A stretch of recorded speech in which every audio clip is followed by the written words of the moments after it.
E acho que começou a gravar, né? Então, mais uma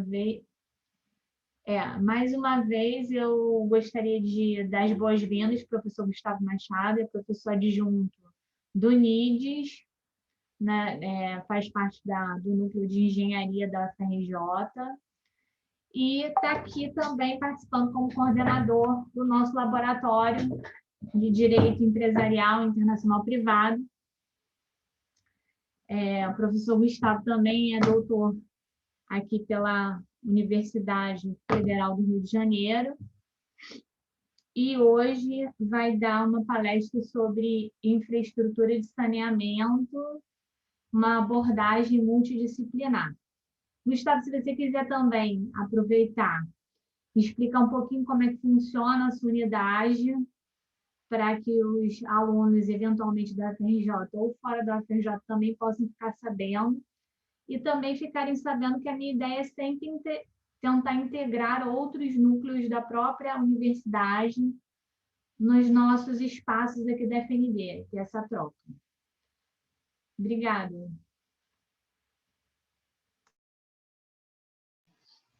Então, posso começar? A gente vai até 12h20, né? Você acha bom eu parar um pouco antes para a gente poder conversar, ver se tem perguntas e a gente seguir, ter um tempo de discussão? Não sei como é que vocês têm feito. A gente tem um tempo de discussão, sim, no final. E aí você fica à vontade para, se você quiser, eventualmente ver alguma pergunta que vem aqui no chat, mas se você não achar que isso vai confundir muito, a gente deixa para o final mesmo. Mas a gente pode ir sentindo. Se você achar que quer terminar um pouquinho antes para a gente abrir uma discussão, fica à vontade. Então, gente, bom dia, primeiramente. Bom aqui estar na engenharia falando para o direito. Obviamente, não tem só alunos e pessoas do direito, mas poder, né, integrar mundos. Então, sejam bem-vindos aí. A gente está numa aula virtual, né? E aí sempre a gente acaba não vendo as carinhas de vocês. Eu vejo algumas fotos. Então, se alguém quiser, em algum momento, falar, participar, o interessante é que a aula seja aberta, que vocês possam perguntar e trocar. Talvez se eu não estiver vendo no bate-papo, porque eu vou estar com a minha tela aberta. Carolina, pode me parar, pode falar. E se a minha conexão não ficar muito boa, me avisa, tá?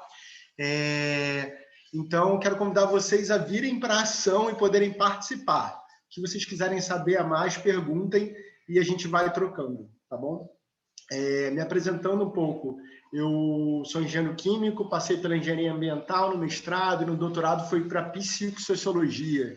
Então, vou fazer meu doutorado na psicossociologia, por quê? Porque eu percebi que a gente precisa pensar a tecnologia atrelado às questões sociais, às questões humanas, às questões humanitárias. Então, acho que isso que a Carolina traz, de quando vocês estão no direito, pensando num contrato, pensando num cliente, pensando, né, naquela parte, pensar em todas as partes, pensar no contexto, pensar no todo, né, ter uma visão sistêmica daquela situação é super importante. Então, vocês estão tratando a questão do saneamento e eu vou tentar trazer uma questão mais social, porque isso faz parte do meu guarda-chuva, da onde eu parto e também da onde eu estou situado. Então, a Carolina falou que eu sou engenheiro, mas eu já estou situado num campo diferente. O NIDES é um núcleo interdisciplinar para o desenvolvimento social. Então, a gente trabalha as disciplinas de humanidades na graduação. Tecnologias sociais, gestão participativa. Então, como que a gente pode pensar a tecnologia de um ângulo onde, ao invés dela ser considerada neutra, a gente percebe que ela tá servindo a alguém. E esse alguém tem propósitos, sejam eles políticos, sociais, econômicos, ambientais, sociais. Então é importante a gente compreender o que está por trás das tecnologias, das legislações, dos contratos, para a gente poder se situar. E aí eu quero trazer um pouco para vocês o que está por trás das tecnologias e como que a gente pode olhar para a questão do saneamento de um outro ângulo, para vocês poderem levar isso quando vocês forem falar sobre a questão do marco do saneamento e tudo que está, na verdade, atrelado a essa questão. Tá?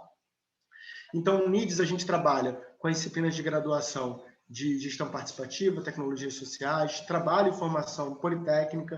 A gente está agora com uma disciplina de soluções baseadas na natureza, que é como que a gente pensa em adequações sociotécnicas, tecnologias que vão compreender essa sociedade e vão atender questões que são realmente necessárias, né? Não fazer pesquisa por pesquisa, mas efetivamente pesquisar algo que possa chegar no campo. E aí no campo a gente trabalha muito com as populações vulneráveis, assentamentos rurais, comunidades tradicionais, movimentos sociais, como que a gente pode apoiar esses movimentos para eles também garantirem seus direitos. Isso é importante quando a gente está falando do marco legal de saneamento, para que todas as partes sejam contempladas, tanto as econômicas quanto as sociais e as ambientais, né? Então, eu vou tentar trazer um panorama nesse sentido para vocês, tá? E aí eu também, Carolina falou para me situar vocês, eu estou hoje atuando no grupo de extensão no MUDA, que é o grupo de agroecologia da UFRJ, e no TecSara, que é o grupo de tecnologias sociais para assentamento rural. Então, como que a gente pensa possibilidades de chegar nesses lugares? E aí eu vou trazer um pouco dessa reflexão. Mas eu queria começar, já que a gente está no campo do direito, para vocês se perguntarem. Pelo menos aqui está chovendo bastante, Carolina falou que está chovendo aí também. Talvez quem esteja no Rio, eu sei que está chovendo na Barra, na Tijuca e aqui no Flamengo. Então, assim, deve estar chovendo em muitos lugares. A gente está hoje no momento de isolamento social, talvez muitas das nossas reuniões elas aconteçam dentro de casa. Mas eu quero convidar vocês a pensarem. Vocês que estão, pelo menos a minha visão de direito, ela pode ser um pouco direcionada, eu visualizo advogados, advogadas, muitas vezes saindo de terno para as reuniões. Não quer dizer que isso seja realidade, mas eu já vi muito isso acontecendo. E aí eu pergunto para vocês, se vocês estão vendo a chuva, olha para ela e aí se pergunta, quantas vezes você foi sair de casa e você sentiu que estava chovendo e isso era um problema? Quantas vezes isso ia impedir o seu deslocamento? Quantas vezes isso ia incomodar a sua vida? E aí, fica nessa pergunta. Fala, Carolina. Pelo menos aqui na Tijuca é um pouco caótico. É um pouco caótico porque inunda, né? E aí a gente vai falar sobre isso. Então, a gente que está no Rio de Janeiro, quando chove, a gente tem problema de enchentes em vários lugares. E aí a gente transfere a culpa para a água, que está chovendo, né? É engraçado. E eu também transferia quando eu tinha uma visão tecnológica. E por isso que é importante a gente ter uma percepção sociotécnica. Porque, na verdade, se não chove, a gente não tem água e a gente não consegue tomar água. Então, tem um ciclo hidrológico que é importante acontecer e hoje, quando eu vejo chovendo, eu agradeço, eu sei que é importante, porque isso vai suprir os nossos rios, isso vai cuidar do nosso abastecimento mesmo, né? Tanto aqui no Rio, quanto no Brasil, quanto no mundo. Então, a gente mudar a nossa visão da água e entender que a água é vida. A água é manutenção, sustento e suporte à vida. E a importância de reconhecer ela não como um recurso hídrico, mas, para além disso, como um elemento participante da vida. Porque a gente é feito de 70% de água, eu diria que a gente é como se fosse uma melancia ambulante, a gente tem muito mais água do que sólido dentro da gente, e a Terra, a superfície da Terra é de 70% de água. Então, eu queria contextualizar de um outro lugar, e isso só aconteceu porque choveu. Então, choveu e eu pensei nessa questão. Então, a relevância da gente poder olhar para os contextos quando a gente está olhando para alguma situação, tá? Se eu estiver falando rápido demais, Carolina me avisa, porque eu vou concatenando pensamentos aqui. Então, gente, eu vou abrir aqui a apresentação para vocês poderem ir caminhando um pouco comigo. Deixa eu abrir ela aqui. Abriu aí, Carolina? Abriu. Beleza. Então, a ideia é a gente falar um pouco de infraestrutura de saneamento, ter uma abordagem interdisciplinar, e eu já começo trazendo essa percepção e essa pergunta para vocês. Se perguntem quantas vezes vocês entraram em contato com a água e valorizaram ela, né? E compreenderam o valor que ela tem. Porque tem aquele ditado, vendeu como água. Se vendeu como água, é porque a água tem um valor inestimável, né? E aí, esse valor, ele é humano, ele é econômico, ele é social, mas principalmente ele é um direito social. né? A água hoje ela é considerada um direito humano, e a gente vai falar um pouquinho sobre isso. Então, eu queria primeiro, talvez vocês já tenham visto algumas aulas, mas eu queria contextualizar de que panorama a gente parte, né? Então, o Plan SAB, ele vem aí de 2007, definindo quais são os conjuntos dos serviços de saneamento, né? Que está atrelado a esgotamento sanitário, tratamento de esgoto, está atrelado a abastecimento de água, aí infraestrutura, instalação e os serviços de gestão, né?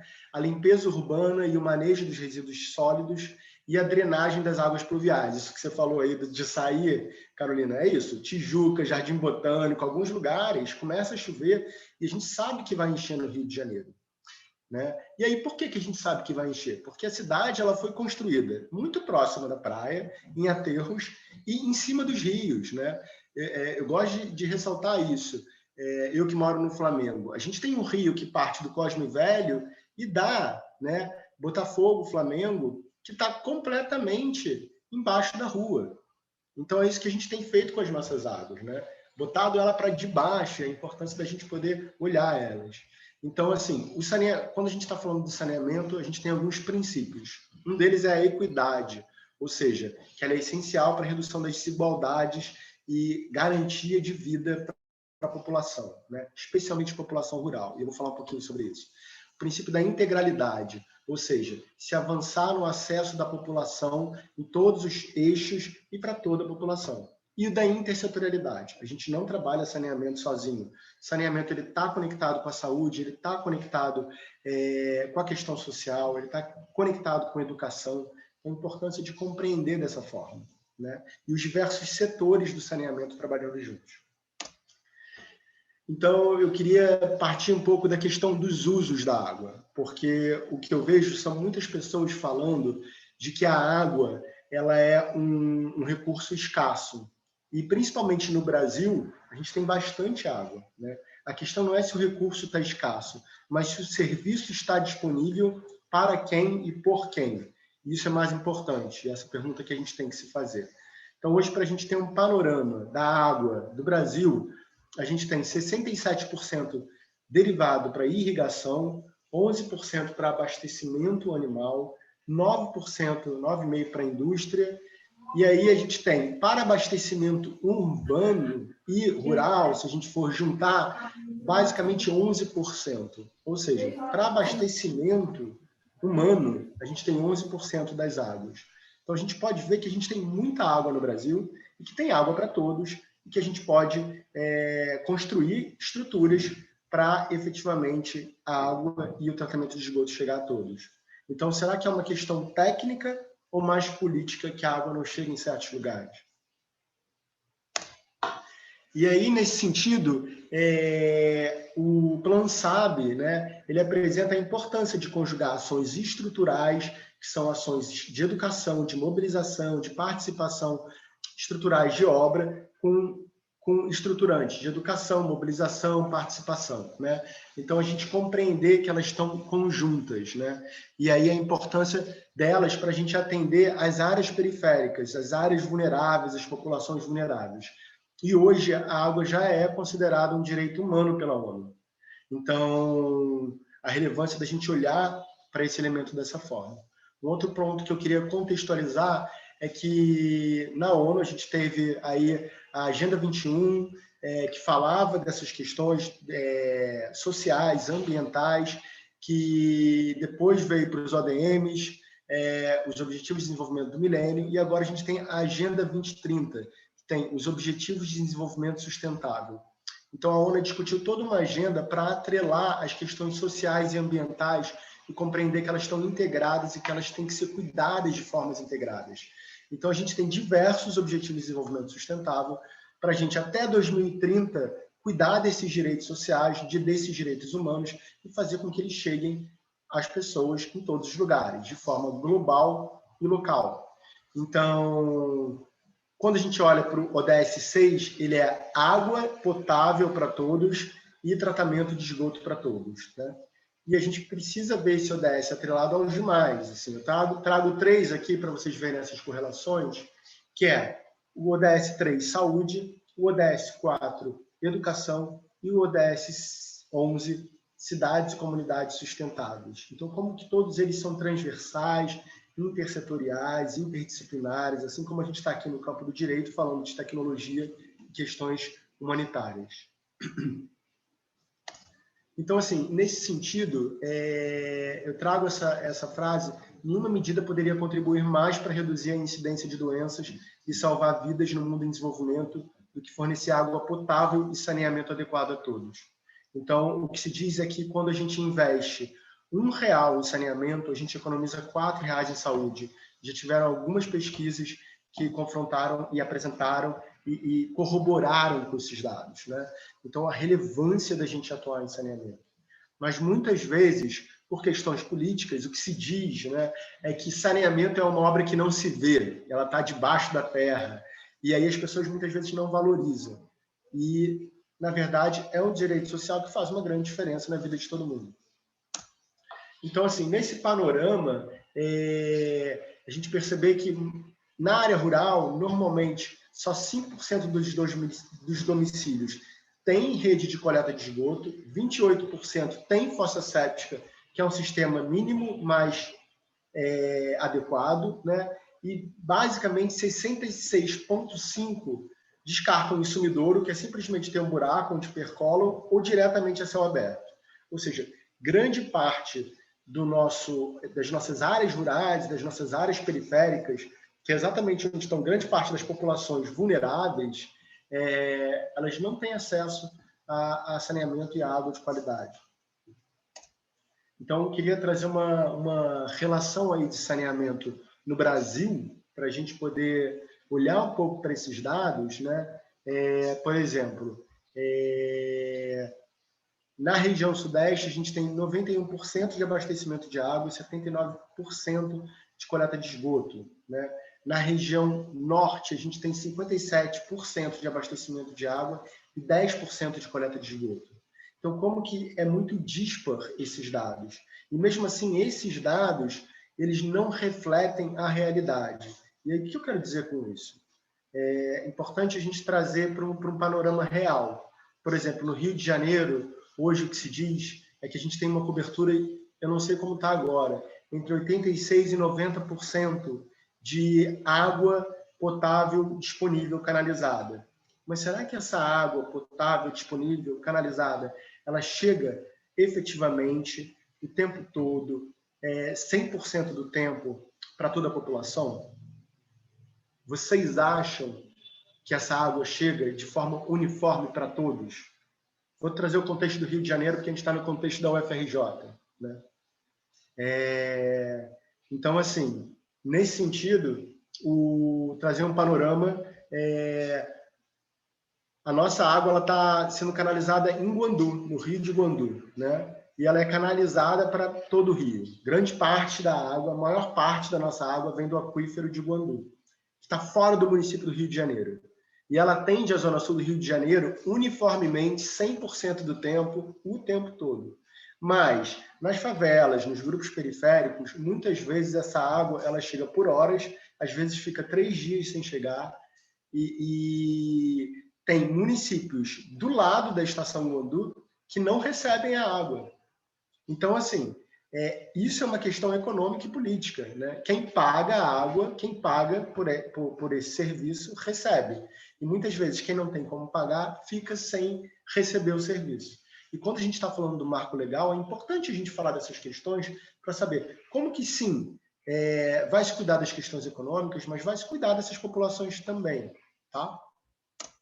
Então, essa informação que se vem aí da região sudeste, de 91% de abastecimento de água, muitas vezes ela maqueia diversos dados que estão por trás dela, especialmente também no Rio de Janeiro. Então, eu fiz uma pesquisa onde eu fui em alguns lugares do Rio de Janeiro para ver as questões de água, e um deles foi na favela da Rocinha, e quando eu estava lá, 45 mil a 50 mil pessoas, né? É uma estrutura de município, tem municípios muito menores do que lá, e muitas vezes o sistema de esgoto muito complexo, com exposição em vários lugares, né, à população, e falta de água em vários momentos, em vários dias, quando quem está na Zona Sul não tem falta de água.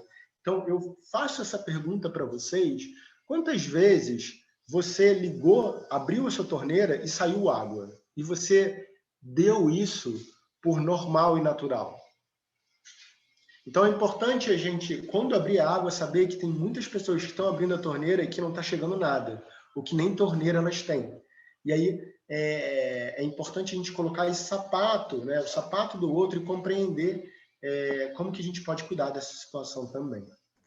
Gustavo, aqui no Rio, alguns bairros um pouco mais distantes, por exemplo, eu tenho ido muito a Anchieta, que é onde os meus sogros moram, e assim, praticamente todo final de semana simplesmente acaba a água por 1, 2, 3 dias. E sem nenhum aviso, então assim, não precisa nem ir muito longe, né? Impressionante. Exato, exato. Eu falei da Rocinha, você falou de Anchieta, e essa situação ela acontece em vários lugares. Mas esses pedidos, essas solicitações, é importante você trazer esse contexto, né? Porque isso acontece na sua família, acontece com os seus sogros, né? Então está muito mais próximo da gente do que a gente pensa. E é importante a gente ter esse olhar social, esse olhar humano, tá? Eu já falei um pouco sobre esse contexto e eu acabo falando muito em cada slide, a gente tem vários slides, então eu vou para frente. Então, no Marco Legal de 2007, o que a gente tem é que a titularidade do município ela pode ser consorciada, né? E a gente tem um planejamento com obrigação do município. Então, hoje a gente já tem várias agências reguladoras do serviço, inclusive no município do Rio de Janeiro. Alguns exemplos aí são a Genersa, Rio Águas, dentre outros. Então, alguns serviços, eles já são setorizados, eles são mapeados e eles já são consorciados, né? Isso acontece muito com o tratamento de esgoto no município do Rio de Janeiro. O tratamento de água está muito centrado na SEDAI e hoje tem toda uma discussão de privatização da SEDAI, que eu nem vou entrar aí, porque senão eu podia ficar falando 1 hora sobre isso. A gente fala um pouquinho no final, né?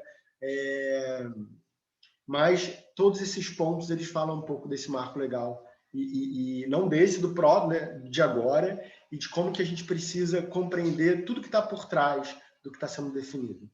Tá?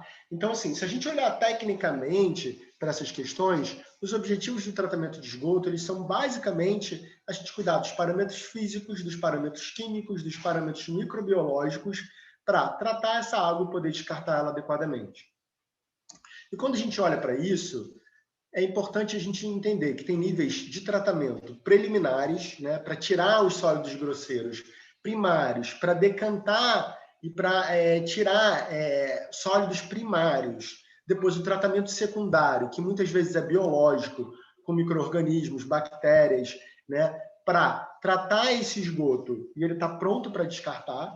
E depois a gente pode ter tratamentos terciários avançados, para remover nutrientes, para remover complexos orgânicos, para remover outros processos, inclusive para depois poder reutilizar essa água.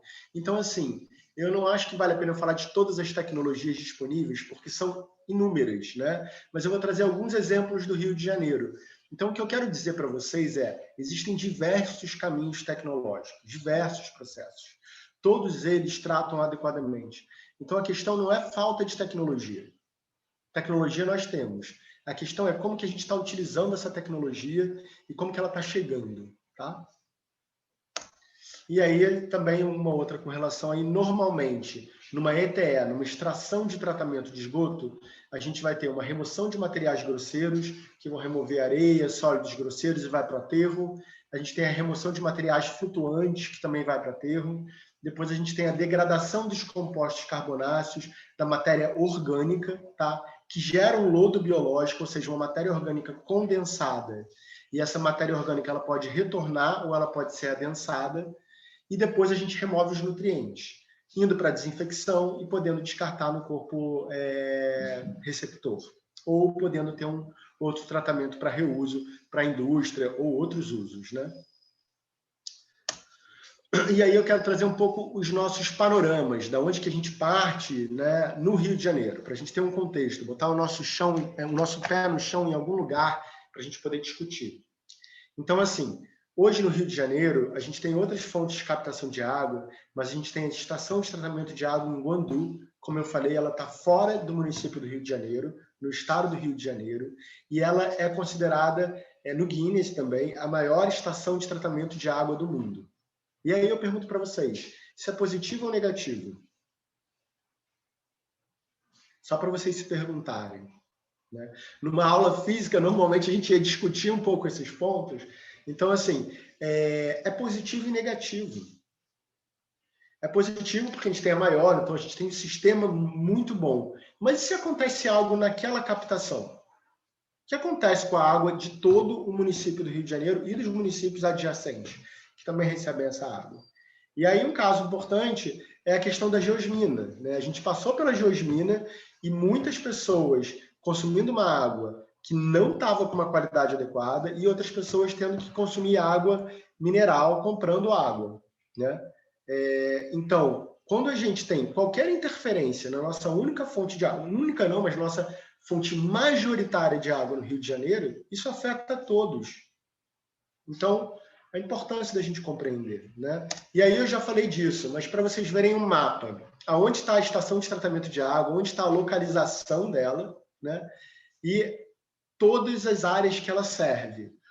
E aí, por que os municípios que estão próximos dela, às vezes não recebem água, e no Leblon a água não falta em momento algum?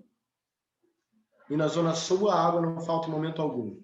Imagina o custo de transferência da água de um lugar para o outro. Então, essa é uma questão econômica, puramente econômica e política.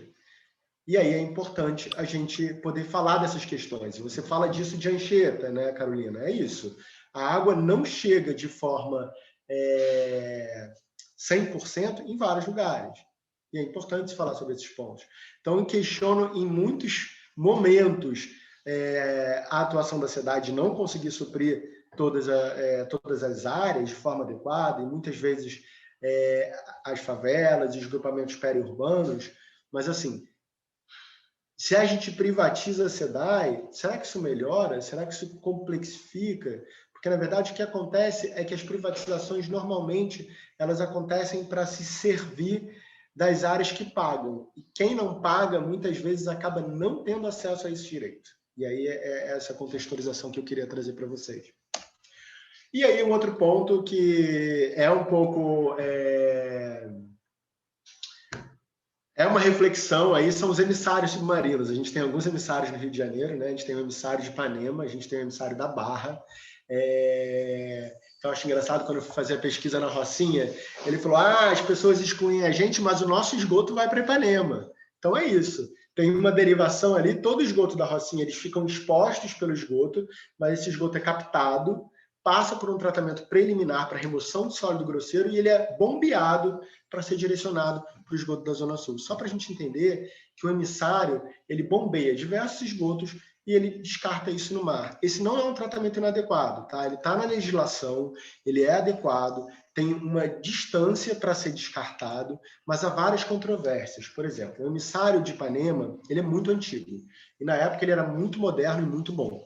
Mas na atual legislação, ele precisaria de um tratamento primário que não existe, porque a legislação mudou e os parâmetros mudaram. Já o emissário da Barra, ele é adequado, ele tem tratamento primário, ele está em adequação à norma, né? A norma vigente. Então, como que as normas e o direito, ele vai ampliando também, porque as características das águas vão mudando e a gente precisa mudar essa legislação e essa regulamentação, só para a gente trazer para o panorama do direito também, tá? E a gente tem, quem é da UFRJ deve ter visto, Carolina, você deve ter visto também, eu vi durante todo o meu período da graduação sendo construída a estação de tratamento de esgoto Alegria, que é ali do lado do Fundão. Ela demorou anos, eu não sei se uma década para ser construída. É uma estação enorme, muito boa, com uma estrutura de tratamento importante, né? Mas para ela estar funcional 100%, ela precisa de rede. E o que acontece é importante falar para vocês, a gente tem aí a rede dimensionada. Verde é a rede que foi construída e vermelho é a rede que não foi construída. Ou seja, a estação ela não está operando em 100%, porque não foi construída a rede em diversas localidades para esse esgoto chegar na estação. Então, eu não sei qual a porcentagem dela, mas eu diria que ela está em menos de 70%.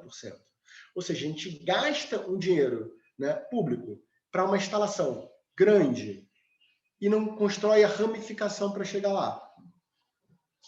Então, é importante a gente compreender esses contextos e o que está por trás deles. Então, será que é melhor grandes estações ou menores estações que elas vão estar naquelas áreas e que fica mais fácil de acessar essas áreas? Tá? Não tem certo e errado. Tem construir um planejamento para chegar em todas as localidades. E aí, já falei um pouco sobre isso, eu vou passar mais rápido para a gente ir para outros contextos e a gente poder ter um tempo de conversa no final. Mas, assim, hoje a gente tem 3,5 milhões de brasileiros nas 100 maiores cidades despejando esgoto irregularmente, mesmo tendo rede de esgoto disponível. E, para quem não tem saneamento, né? Para quem não chega o saneamento? Normalmente, para as áreas rurais, para as áreas empobrecidas com problemas estruturais, para os aglomerados subnormais, que as favelas se encontram aí, né? As comunidades tradicionais e as populações em situação de rua. Ou seja, quem tem dinheiro recebe água e tratamento de esgoto. E quem não tem, fica sem. E aí, será que se a gente privatiza, será que se a gente tem um marco de delegar esse serviço, será que chega para todo mundo? Porque normalmente nesses contratos, o que se chega é para quem paga também. Então, como que se garante os direitos de todos, independente se o serviço é público ou privado? Eu tenho algumas controvérsias e algumas críticas a gente privatizar, porque assim, a gente tem que pensar também em todo um contexto. Qual era a nossa maior matriz energética e ainda é? Petróleo, né? Qual vai ser o nosso próximo ouro? Qual vai ser o nosso próximo recurso que vai estar escasso? É a água. Então, assim, quem tiver água tem poder, e a água tem um valor que é importante. E aí, para a gente falar um pouco e contextualizando, assim, vários países da Europa, eles privatizaram a água e hoje eles estão voltando atrás, eles estão reestatizando todo esse serviço, porque eles compreendem o valor desse recurso, porque agora realmente não tem lá. Então, eles têm que cuidar de um outro lugar, né? Então, assim, deixa eu mudar aqui.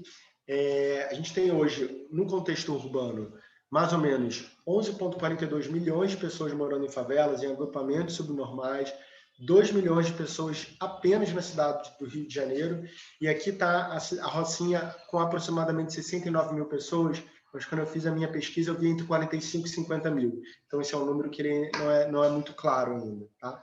Mas para vocês verem uma foto da Rocinha e do mundo de pessoas que é ali. E um mundo de pessoas que muitas vezes não tem água, e aí é fácil a gente falar que as pessoas têm que lavar a mão, têm que ter condições sanitárias na pandemia e que elas não têm que se expor.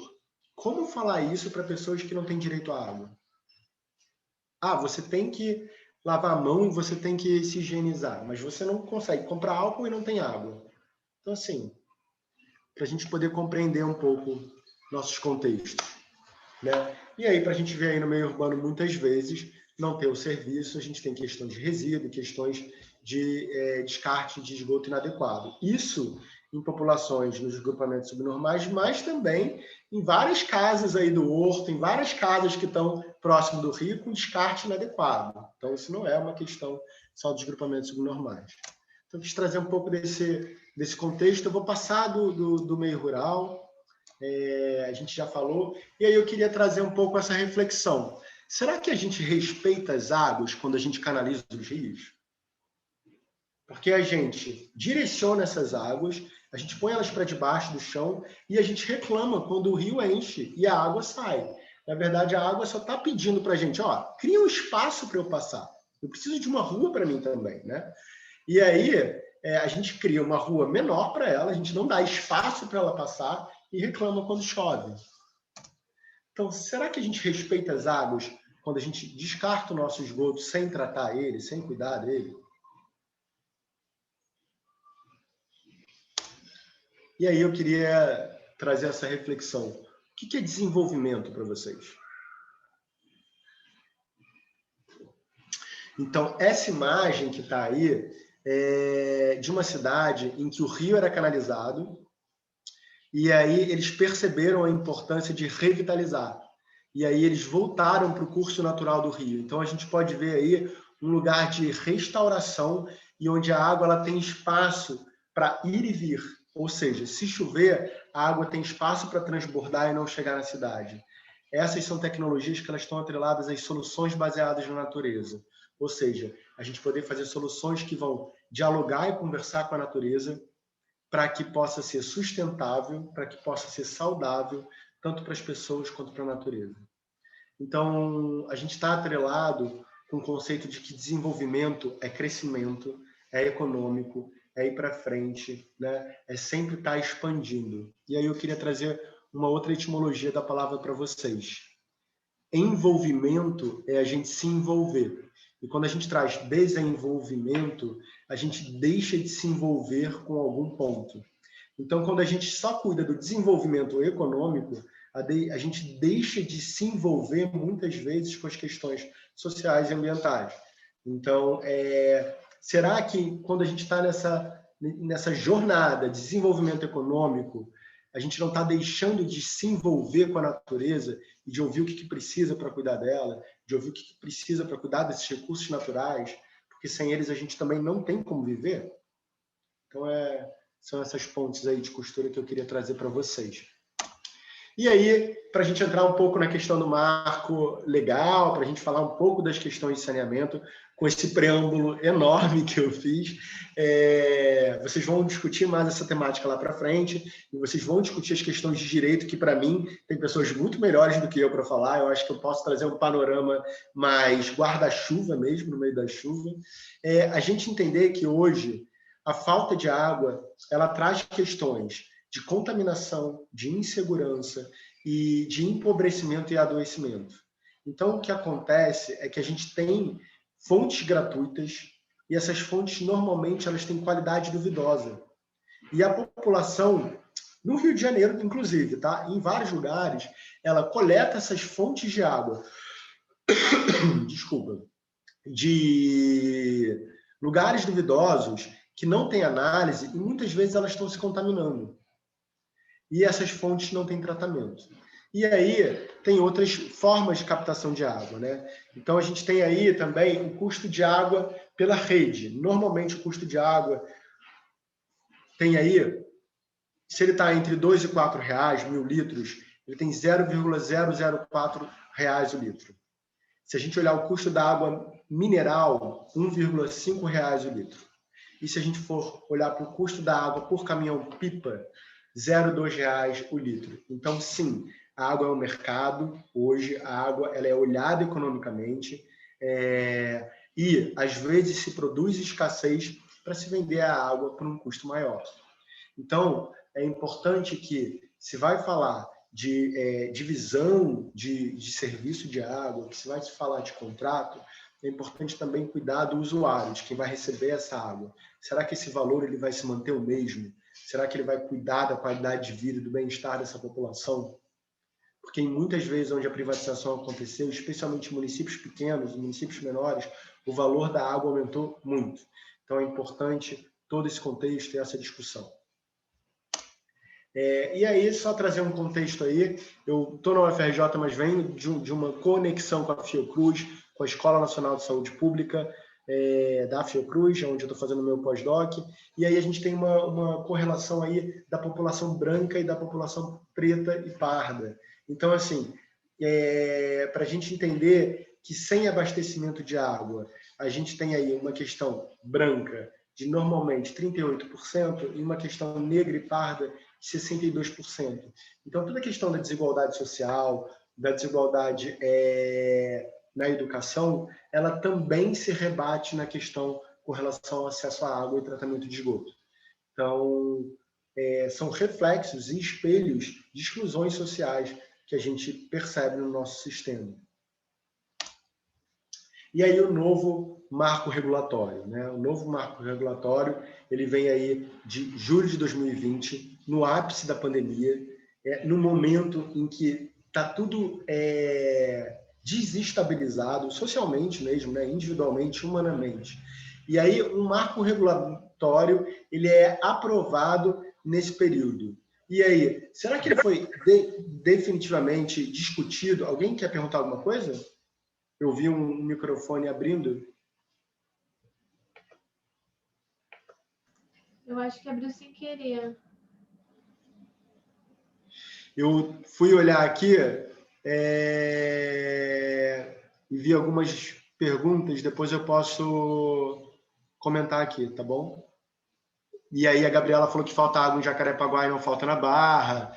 Bom, no interior de SP eu imagino que não esteja chovendo, talvez no Rio de Janeiro esteja chovendo bem mais. E o Matheus perguntou se o dado de que no Brasil 48% da população não possui coleta de esgoto é verídico. Matheus, tem vários dados sobre a coleta de esgoto, não tem um dado ainda muito claro, mas sim, grande parte da população no Brasil não tem coleta de esgoto adequada, tá? E aí, quando a gente pensa Brasil, a gente tem que pensar contextos, região norte, nordeste, sudeste, sul, e mesmo em lugares em que se apresentam dados de adequação, nem sempre essa adequação ela é real na prática. Então, o IBGE, quando ele vai fazer uma consulta, ele pergunta se a pessoa tem algum tratamento de esgoto. E muitas vezes as pessoas na área rural falam que elas têm fossa. Só que fossa é um nome que se dá tanto para fossa séptica quanto para sumidouro. Então tem uma complicação profunda aí, porque a pessoa está dizendo que ela tem fossa e na verdade ela tem um sumidouro, que é uma instalação inadequada, que não faz bem para ela. E especialmente se ela coleta água de nascente, ela literalmente está cagando na água dela. É a melhor palavra que eu posso usar. E isso acontece em muitos lugares, né? Então, assim, nem os dados do IBGE são totalmente confiáveis, só por isso, porque a gente não sabe como que está essa tomada de informações e que essa população, muitas vezes, não sabe dar informação porque não conhece a etimologia das palavras. São dados técnicos que, muitas vezes, ficam no universo dos técnicos, dos engenheiros. Então, a importância da gente também ter educação sobre essas questões de água e saneamento, né? Para a população saber o que ela tem que cobrar e o que ela precisa. Vou voltar aqui para o tema. Então, esse marco regulatório, ele visa ampliar o acesso de empresas privadas na prestação de serviço por meio de licitações, né? E aí, eu acho que, sim, é importante a gente se perguntar e discutir por que ele foi aprovado tão rapidamente no meio da pandemia, no momento sem tantas consultas públicas, né? A quem ele está servindo, para quem ele está servindo. E sim, há consórcios, há empresas muito interessadas nesse nicho de mercado que vai se ampliar profundamente, e esse marco regulatório ele traz isso. E a importância da gente cuidar de todas essas questões que estão por trás. Então, que vocês possam discutir isso também aí no curso de extensão, que vocês possam estar com esse alarme ligado dentro de vocês, quando vocês forem discutir contratos, né? Eu sou um defensor de direitos públicos e de ser estatal, mas sabendo que vai ser privatizado, como que a gente cuida da qualidade? Como que a gente cuida de chegar a todos? Então, é importante essa discussão. Um outro ponto que é importante é um marco regulatório que ele já chega alterando os prazos para a universalização.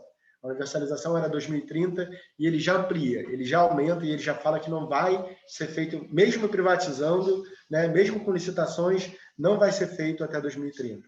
E ele coloca aí um dado, 99% de água e 90% de esgoto. E esse dado ele é de extrema importância a gente contextualizar e discutir ele. Porque quem são esses 1% e esses 10% que não vão estar recebendo nem água nem esgoto lá em 2033? Quem vocês acham que são essas pessoas? São exatamente as pessoas que mais precisam. São as pessoas que estão nas áreas mais afastadas. Por quê? Porque não é lucrativo fazer rede e estação para quem está muito distante e quem não pode pagar. Então, a importância é que nesses contratos esteja amarrado, atrelar custo e qualidade para toda a área, para integralidade, né, daquela região. E esses dados eles refletem que ficam, em 2033, mais de 2 milhões de pessoas sem acesso à água segura e 20 milhões de pessoas sem esgotamento sanitário.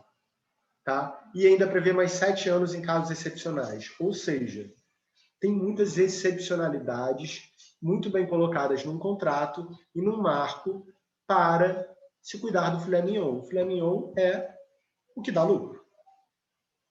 E é importante a gente compreender isso. Então, assim, um outro ponto são as formas de prestação regionalizada. Então, a gente tem a região metropolitana, a aglomeração urbana, a microrregião. Então, essas unidades elas vão ser instituídas pelos estados mediante lei complementar. vocês vão falar melhor sobre isso depois, então eu nem vou falar tanto sobre isso, tá? E a unidade regional de saneamento básico, ou seja, a unidade instituída pelos estados mediante lei ordinária, né? E aí a gente tem aí o bloco de referência, ou seja, os agrupamentos vão ser por municípios, não necessariamente limítrofes, né? Isso vai ser estabelecido pela União. E aí imagina que essa prestação de serviço pode ser regionalizada, isso não é definido pelo município, e quem conhece o seu contexto local, o que é necessário ao município, isso vai ser estabelecido pela União, para um conjunto de municípios. Então, a gente tem uma problemática profunda aí. E já há uma complexidade, uma divergência, uma diferença de interesses entre União, Estado e município, porque cada um tem uma visão diferente, né? E quando a União passa a construir esse agrupamento, né, para esses consórcios, para esses conglomerados, para esses contratos, muitas vezes alguns municípios podem não ter as cláusulas, as questões contratuais que eles gostariam de ter nas suas prestações de serviços. Então, isso provavelmente pode dar muito problema lá para frente, tanto para o município quanto para o usuário, que é a minha preocupação, né? Então, a gente tem essa reflexão sobre o salto de escala. União, Estado, município e, especialmente, conglomerados e áreas subnormais, que é normalmente onde esses serviços não chegam. E mesmo o município, muitas vezes, não está olhando para essas populações, né? Ele está olhando também para o filé mignon, porque é onde dá lucro, é onde é mais fácil chegar. Então, é importante a gente falar sobre essas populações que muitas vezes são invisibilizadas e que eu falei, você já visualizou abrir a sua torneira e não sair água? Quem está na zona sul do Rio de Janeiro visualiza isso um dia por ano, quando vai limpar a caixa d'água num período de 8 horas e reclama muito da vida, porque está sem água por 8 horas. Imagina que tem pessoas que podem ficar sem água 6 dias por semana, hoje, no Rio de Janeiro. Essa é a nossa realidade e a gente precisa lidar com ela. Então, também trazer um exemplo aí de concessões. As concessões no Rio de Janeiro, elas vão ser por blocos, né? Então, a gente vai ter concessões por blocos, AP2, AP4, AP5, e aí, assim, a questão da complexidade disso, né? Como que isso está sendo pensado muito economicamente, muitas vezes não se cuidam dessas exceções e dessas arestas sociais. E aí, para terminar um pouco com essa questão, a gente sabe que a gente tem eu peguei essa imagem, né, de uma comunidade. Sabemos que temos um precário abastecimento de água. Caso você tenha água em casa, compartilhe com quem precisa. Corona nas favelas, baixa o app do SUS, coronavírus SUS. Então, enquanto em julho de 2020 a União, o governo estava validando um marco regulatório sem tanta consulta pública, as favelas têm que se redesenhar e eles estão distribuindo água entre eles quando eles não têm, né? Então, normalmente, quem tem não consegue ter a consciência, a compreensão de quem não tem, e quem não tem sabe dividir, porque sabe o que é quando falta. Então, eu queria trazer para vocês e aí trazer um pouco o panorama de onde eu venho. A gente já está aí em quase meio-dia, então vamos ser um pouco propositivo, falar de portas, de possibilidades, de caminhos disponíveis, né? Então, eu queria falar um pouco para vocês das tecnologias sociais.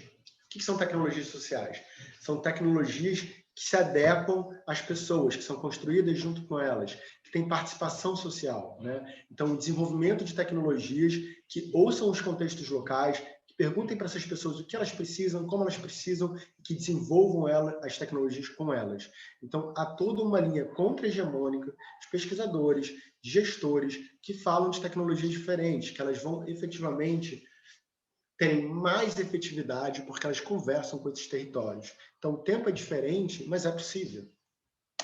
E aí, nisso tem o saneamento ecológico, que é a gente fechar os ciclos, ver a água e o esgoto como recurso. Ou seja, se você trata a água e o esgoto bem, pode ser composto, pode ser recurso para uma outra etapa, né? E tem sistemas hoje que fazem isso. E aí eu queria trazer duas perspectivas. Esse foi um processo de 2 alunos de graduação, engenheiros da PUC, que fizeram um edital para a FAPERJ e que construíram no Vale Encantado, que é um agrupamento subnormal, no Alto da Boa Vista, que tem menos de 100 pessoas e que não tinha tratamento de esgoto. E eles, pela FAPERJ, conseguiram construir um biodigestor, que é uma tecnologia social, é um biossistema, primeiro no restaurante comunitário, aí está o modelo chinês com ferro concreto, fez parte do TCC deles, e depois, formados, eles conseguiram construir um biodigestor para a comunidade. E agora eles estão conseguindo verba para conseguir interligar todas as casas ao sistema. E aí quem cuida é o representante da associação, e ele cuida do sistema, e com isso ele tem gás para a casa dele, para ele fazer a comida dele. Então, como que a gente pode pensar em outras formas também de diálogo? Então, se a gente está falando tanto de PPP, parceria público-privada, é importante a gente falar de PPC, parceria público-comunitária, porque em muitos lugares não vai chegar água e não vai chegar esgoto. E são esses lugares que mais precisam. Há possibilidade, há tecnologia e há caminhos. E esses caminhos eles também precisam ser discutidos. Então, eu só queria trazer um contexto para vocês que vão falar de contrato, que vão falar, né, das questões de direito, para vocês terem esses panoramas aí com vocês, tá? E aí também trazer um pouco essa abordagem. Eu não trouxe aqui em slide, mas eu vou falar para vocês, esse é um caso que veio de pesquisa, ensino, faculdade, e que está implementado numa comunidade. Mas, em Petrópolis, teve o OIA, o Instituto do Ambiente, eu acho, um Instituto Ambiental, que construiu, acho que 9 biosistemas, 9 biodigestores nos agrupamentos subnormais de Petrópolis. Então, exatamente onde não chegava tratamento de esgoto, foram construídos tecnologias de saneamento ecológico que estão atreladas com essa visão e estavam em operação lá. O que aconteceu foi que foi privatizada a água do esgoto, então lá tem a Águas do Imperador, que é um dos grandes consórcios, Águas do Brasil, né? E lá, a Águas do Imperador, porque já existiam esses biodigestores, ficou no contrato que eles tinham que cuidar desses sistemas e eles tinham que implementar novos sistemas nas regiões que não tinham tratamento de esgoto. Então, assim, eu não sou a favor de privatizar, eu acho que água e esgoto são bens públicos, mas vocês que são advogados, se vai privatizar, pode estar na cláusula que esse direito chegue em todos. Então, há caminhos, né? E Águas do Imperador foi um espaço onde o município pôde colocar nas suas cláusulas, a partir de pressão social, que houvesse serviços para regiões que muitas vezes não podem pagar. Então, há possibilidade. O lucro ele fica menor, mas ainda tem bastante lucro. E dá para chegar em todas as pessoas. Então, há caminhos, privatizando ou não, para se chegar em todos os lugares. O que se tem que ter é vontade social e vontade política. Então, aí o biodigestor construído, para vocês verem que mesmo em pesquisa e extensão, 20% do esgoto está sendo tratado só porque ainda não conseguiram verba para a rede, então eles estão buscando verba para a rede para efetivamente conectar todas as casas. E aí eu termino, abro aí para perguntas, se alguém quiser discutir algum ponto, mas eu termino com essa pergunta. Como que cada um pode interagir socialmente, politicamente, individualmente e coletivamente para construir um mundo que a gente tenha direitos humanos garantidos e questões econômicas adequadas? E deixo o meu contato, quem quiser trocar em termos de extensão, pesquisa, ensino, estou à disposição. Eu posso fazer uma pergunta? Alô? Claro. Eu tenho duas colocações para fazer, né? Uma é que é o aspecto político que você falou, né? Tem uma frase que diz que cano não dá voto, né? Porque políticos fazem coisas, tipo assim, vou fazer uma praça aqui no meu município, todo mundo vai ver. Se eu investir em saneamento básico, ninguém vai ver, né? Uhum. E uma outra pergunta é, você falou disso que é contra a privatização, né? Ou a privatização que não chega a todos, né? Ou que cobre mais caro de quem não pode pagar. Você não acha que é melhor privatizar do que esperar que o Estado, a boa vontade do Estado, faça algo porque o Estado já mostrou que ele está pecando muito nessa parte, né? Matheus, essa é uma pergunta controversa, vamos falar sobre ela. A primeira é a questão de que saneamento não dá voto. Essa é uma frase que, em várias variações dela, ela é dita, né? Que é aquela coisa, obra que está debaixo do chão, ninguém vê. Né? Então, as pessoas querem ver ruas, querem ver escolas, hospitais, praças, e muitas vezes é construída uma escola em um hospital, mas não tem professores naquela escola. Não tem servidores e recursos naquele hospital. Então fica um monumento que não tem utilidade pública, né? E aí, sim, tem várias questões políticas por trás disso. Realmente a gente tem...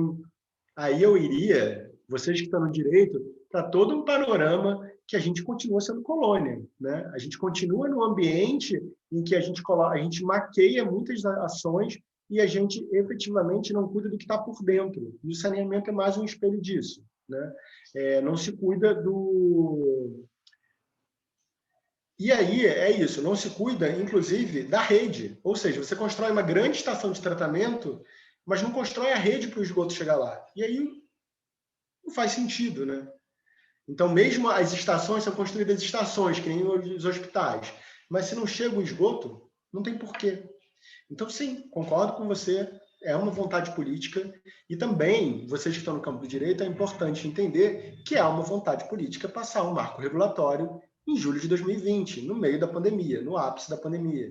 Então, tem vários marcos regulatórios e várias legislações, tem um bonde e um trem de legislações passando nesses 2 anos, e vão passar. E isso não está sendo discutido e não tem consulta pública. Então, quem é estudante, quem não é estudante, precisa ter esse panorama de pano de fundo. Que nem esse pano de fundo amarelo meu aqui. Tem os seus panos de fundo. Né? Isso é um ponto. O outro ponto é privatização. Cara, isso é uma questão tão complexa. E a gente tem que ter muito cuidado na discussão de se o Estado não cumpre, é melhor privatizar para se ter acesso a esse direito.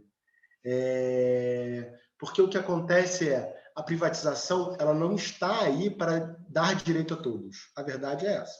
A privatização ela está aí para se cuidar de um serviço e se lucrar com esse serviço. E água é um valor enorme. Então, assim, e aí, para isso, falei que não ia discutir, mas assim, essa pergunta ela traz essa discussão. Privatização da SEDAI. A privatização da SEDAI é uma piada, é uma comédia, porque não que não possa ser privatizada. A questão é como que é privatizado. Ou seja, o Estado paramenta, instrumentaliza, constrói a estação, constrói toda a rede, constrói tudo. Esse é o nosso modelo de privatização. O Estado constrói tudo, tem todo o custo, e aí depois ele privatiza o serviço para uma empresa lucrar com aquele serviço. E o pior, muitas vezes isso é vendido por um recurso que é 100 vezes menor. E essa é a piada da SEDAI. A questão não é se é privatizado ou não, mas se uma empresa vai pegar aquele serviço, ela deveria pagar adequadamente pelas instalações e pelo contrato. E aí eu vou dizer para vocês, só modelos, a gente tem a linha amarela, a linha vermelha. A linha amarela que hoje não está sendo cobrado. Né? O governo constrói toda a via e depois ele faz uma concessão para alguém cuidar da via. E alguém lucra com isso. Então, assim, a privatização ela não está aí para dar direito a todos. Ela está aí para as empresas lucrarem e cuidarem dos seus bolsos. Então, assim, é uma afirmação muito controversa isso de que a privatização está aí para garantir direitos. Tá? E tem muitos grupos discutindo isso. Não se pode privatizar a preço de banana, né? Não se pode privatizar. Exato. Mas isso não adianta também. O bônus que se paga numa privatização, ele é o mínimo. Né? Na verdade, o que a gente quer garantir ali é justamente o serviço, né? A prestação de serviço público. Eu vou trazer também uma reflexão aqui do petróleo, já que a gente fez antes um módulo de petróleo. Né? Então, assim, vocês sabem que a gente quebrou o monopólio da Petrobras e ainda existe até hoje planos para privatização da Petrobras. Só que, como vocês viram, decorridos aí mais de 20 anos dessa abertura, a Petrobras continua sendo 90% da produção de petróleo do Brasil. Então, assim, por que as empresas não estão colocando efetivamente dinheiro na exploração? Agora tem um pouco mais de investimento no pré-sal, porque é uma jazida já comprovada, tem um reservatório ali. O risco é menor. Mas a gente tem várias bacias de Nova Fronteira que ninguém quer explorar. Pernambuco, Paraíba, Foz do Amazonas, Pelotas. Cadê o dinheiro ali da pesquisa para poder ver se tem ali alguma coisa, entendeu? É esse contraponto que a gente traz. Eu não sou contra a iniciativa privada abrir e realmente explorar o petróleo, por exemplo, porque a gente sabe que a Petrobras não tem capacidade financeira suficiente para retirar todo o óleo que a gente tem de potência antes que realmente a gente faça uma mudança uma transição energética. Né? A Petrobras não vai ter dinheiro suficiente para tirar todo o óleo. Mas cadê esse recurso? Cadê os empregos? Cadê o desenvolvimento que deveria ter feito para o Brasil? Então, assim, menos, né? Então, assim, o modelo que a gente está fazendo de privatização no Brasil é um modelo que não está trazendo o desenvolvimento esperado. Porque era para a gente estar bem, era para a gente já estar, pelo menos na área do petróleo. Não podia o Rio de Janeiro responder por 80% do petróleo do Brasil? Jamais, em 20 anos. Então, assim, não tem lógica. Eu acho que o que o Gustavo está trazendo em relação à água é que nós sabemos, sim, que nós temos o maior reservatório do mundo ali, né? O aquífero Guarani. E isso vai ser uma joia, é o novo petróleo, a água. Já se sabe. Então, assim, o que a gente está fazendo, sabe? Enquanto sociedade. Nós, como operadores do direito, sabemos que temos a Constituição, até que ponto, ponderando esses princípios todos, quais que estão prevalecendo, entende? São vários princípios ali, todos são importantes, não há sobreposição de princípios, a gente sabe disso, mas a gente precisa ponderar eles de acordo com a situação, né? E acho que você traz esse panorama muito importante, Carolina, que é essa correlação petróleo e água, né? A Petrobras, para mim, é um grande exemplo disso, que é uma empresa extremamente lucrativa e que muitas vezes tem sido apontada com questões políticas, de corrupção e tudo mais, e tudo isso há uma vontade política por trás, né? De falar que ela não é eficiente, de que ela não dá lucro, porque aí você pode vender a preço de banana, que nem o Matheus falou. E assim, se quer vender, se quer privatizar, pelo menos paga o valor real, né? Que é essa coisa. O que já foi pesquisado, o que já foi estruturado é vendido, muitas vezes. E aí, fontes novas têm um recurso público que é investido para ir lá investigar, para ver se tem ou não, como que é, o que pode fazer, e depois se vende. Então, assim, aí eu digo para vocês, toda aquela nossa estrutura de colônia. A gente foi colonizado e muitas coisas ainda se mantêm nesse panorama, né? Recursos naturais que são mandados para fora, petróleo, água. Então, assim, a gente está falando hoje de privatização da água, mas, assim, a nossa água ela já é exportada há muito tempo. Quando a gente tem 60% da nossa água para irrigação, para pecuária, para onde que essa água está indo? Aí a gente tem um conceito de água virtual, ou seja, essas águas que estão nos produtos, elas estão nutrindo outros países. Então a gente já está mandando água para fora de várias formas. E a questão o que se sabe a água é um novo mercado. Como que vai se fatiar esse bolo por quem tem dinheiro? Então ter essa compreensão. E vocês que são advogados podem, nesse sentido, compreender isso, ter esse contexto para se pautarem para, já que isso está acontecendo, que se tenha direitos sociais, que se chegue a todos, né? Que tenham as cláusulas da exceção para cuidar da qualidade dos serviços. É um pouco da minha compreensão. Mas ótima a sua pergunta, Matheus. Tem algumas ponderações aqui. Muito obrigado, Gustavo, pela sua resposta, tá? Eu acho que tem que ser muito bem feito isso para não virar bagunça e no Brasil, esses contratos acabam sempre acabando em corrupção em alguma medida também, né? Tem que tomar muito cuidado com tudo isso, né? Por mais que o capitalismo ele seja exploratório, né? Em toda a teoria de Marx, né? Esse código de Frankfurt, eu acho que dá para ter benefício até para a população mais pobre se for bem pensado, né, as cláusulas e tudo mais. Mesmo que exista esse aspecto meio mercantilista, né, do capitalismo. Mas muito obrigado pela sua resposta aí, foi muito esclarecedora. Tem uma ponderação aqui da Gabriela que fala que mora no interior do Rio e que aqui basicamente todas as pessoas que residem na área rural só têm abastecimento de água por poços caseiros sem exame de qualidade. E o Pablo... Isso realmente acontece. Eu estava vendo aqui. O Pablo... Pode falar. Você sabe se os funcionários da SEDAI prestam serviço nas favelas? Eu não sei. Também não sei, Pablo. Deixa eu explicar. A gente tem aí, e essa é a complicação. Normalmente, quem cuida de alguns serviços é a prefeitura. E aí a prefeitura descentraliza alguns serviços, por exemplo, a gente tem os consórcios para tratamento de esgoto, né? Águas do Brasil, a Foz, esqueci o nome. Então, tem algumas empresas que estão já atuando para a prefeitura no Rio de Janeiro. Então, assim, muitas vezes é a prefeitura que cuida desses serviços, mas alguns deles já são terceirizados e quem sobe, muitas vezes, é a empresa terceirizada, se sobe. E muitas vezes ninguém sobe na favela. Tem favela que é isso, não tem sistema, não tem nada. Então, aí é disso que eu estou falando, assim, quem sobe? Ninguém, às vezes, né? Então, é desse direito social que a gente precisa falar. Eu não sei, na verdade, tanto para te responder, tá, Pablo? Mas você me gerou a pergunta, vou buscar saber mais sobre isso. Um outro ponto, a Laura perguntou aqui, é verdade que a única coisa que nos impede de beber água diretamente da torneira é a falta de qualidade dos canos que transportam a água. Eu ouvi que a água sai das estações totalmente própria para consumo, mas são os canos velhos que afetam a qualidade, por isso que precisamos dos filtros.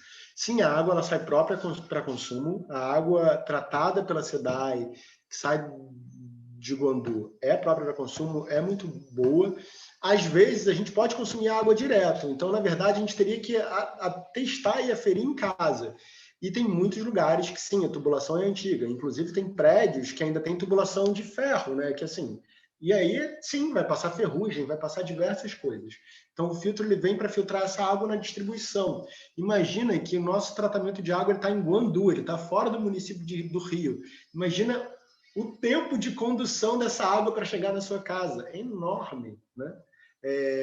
Então, sim, as ramificações elas são muito antigas e as ramificações nos prédios também são muito antigas. E por isso a importância de filtro. Mas a água distribuída pela SEDAI, ela tem uma qualidade muito boa, eu não discuto a qualidade, ela tem centros de distribuição que continuam mantendo a desinfecção, então a desinfecção se mantém no sistema, tudo isso é pensado, estruturado e organizado. A questão muitas vezes é a tubulação, sim, e a questão não é, para mim, a qualidade da água, mas sim que ela não chega em todos os lugares, sim que ela não chega 24 horas por dia em muitos lugares, tá? Mas a água tem uma qualidade muito boa.